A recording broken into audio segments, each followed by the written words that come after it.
Hey guys, Double Wide 6, and today what I'm working on is I have a Cub Cadet and the PTO is not working, so we're going to investigate the switch and the PTO itself.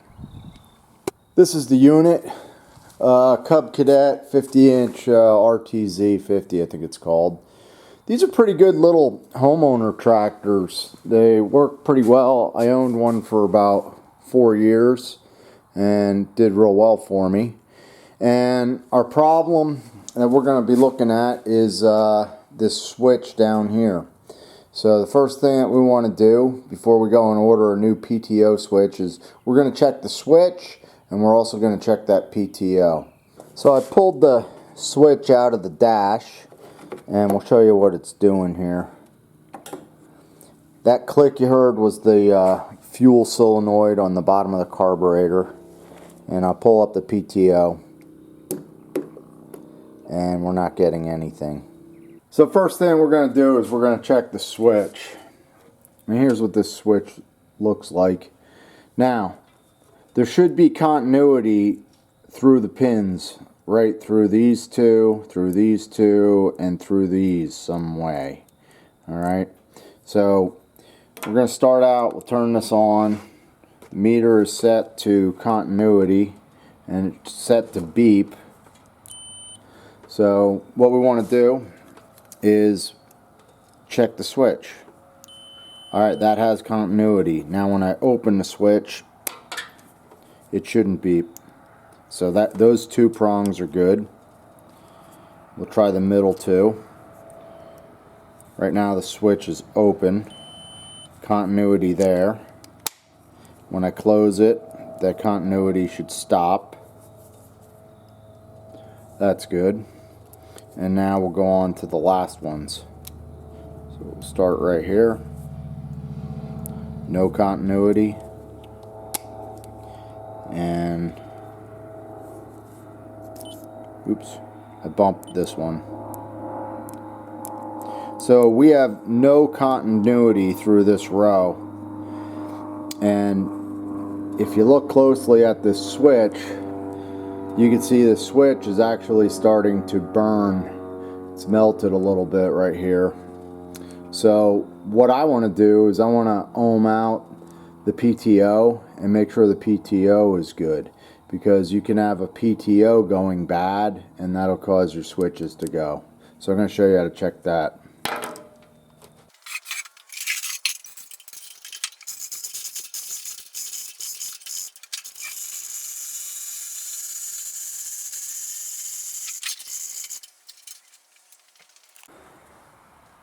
Okay, we're looking underneath here, and I'm going to try and disconnect this PTO switch. And sometimes these are pretty tight.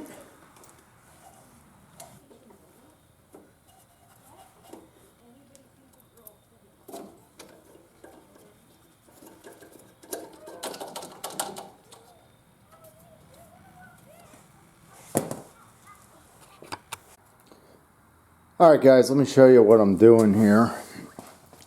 This is our PTO. I finally got it unplugged. As I said, sometimes they're a battle.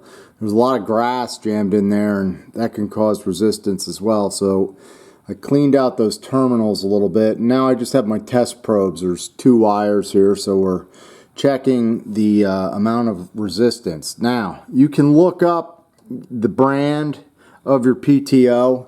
Should be in your owner's manual, and it'll tell you what the resistance should be. This one, it should be like 2 to 4 ohms, and that's generally about what they are. And you can see this one's coming in at 3.3, so it's right in the middle of the spec.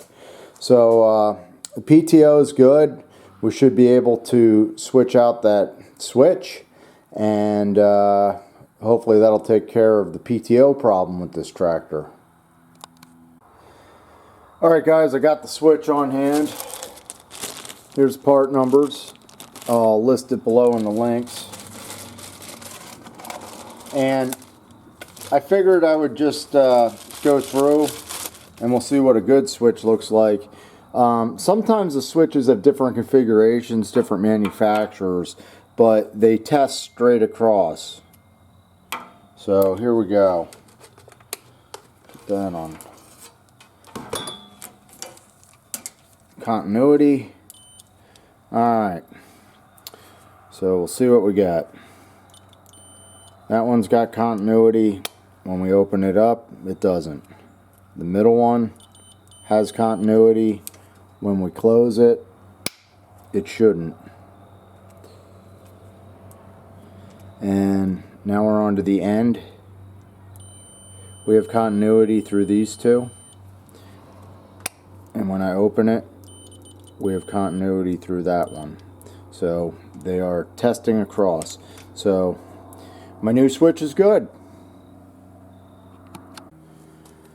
Alright guys, we're going to plug this in. If you're pulling one of these out, you can kind of see how these tabs, they snap in on the plastic. You can put a screwdriver under these and usually pop them up from the top side as long as you're careful.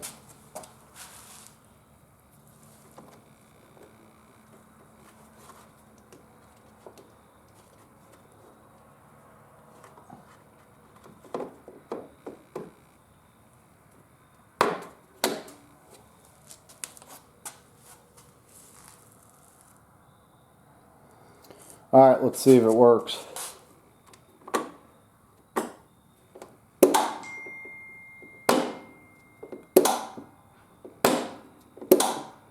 Alright, it's working well. Alright guys, that wraps this one up. So just needed a switch, and we know the PTO is in good shape. You always want to check the PTO, make sure that that's not the issue causing it to burn up the switch. So look for those burn marks. Yeah, the other stuff I need to do with this tractor is some electrical stuff. I gotta get the coils on this thing and get it all going. It has a Kawasaki. So yeah, I think it's about ready to go as far as I know. And I need to put tires on it. These tires are like bald. At least one is. Alright guys, so I'm Double Wide 6. If you're not a subscriber, please subscribe and hit the bell down there so you get notifications. Thanks for watching. Have a good one.